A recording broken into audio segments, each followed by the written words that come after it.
Përshëndetje, sot jemi këtu për operimin e pacientës 63 vjeçare, të cilën e solëm nga Kosova.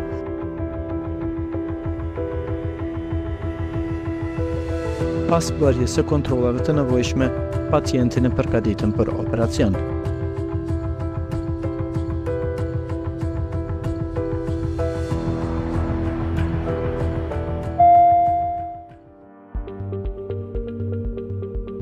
Bugünkü hastamız omuz ağrısıyla merkezimize başvuran bir hasta. Hastamızın daha önce 3 veya 4 kez omuz çıkığı oluşmuş. Omuz çıkıkları sonrası omuz eklemini saran ve labrum adı verilen bir kıkırdakta yırtık gelişmektedir. Bu hastamızda da tekrarlayıcı omuz çıkığına bağlı olarak bu kıkırdakta büyük bir yırtık gelişmiş. Ameliyatta plan olarak kapalı yöntem yani artroskopik yöntemle bu yırtılan kıkırdağı tamir ederek omuzun sabitliğini sağlamayı ve bu şekilde hastanın ağrılarından kurtulmasını planlamış bulunmaktayız.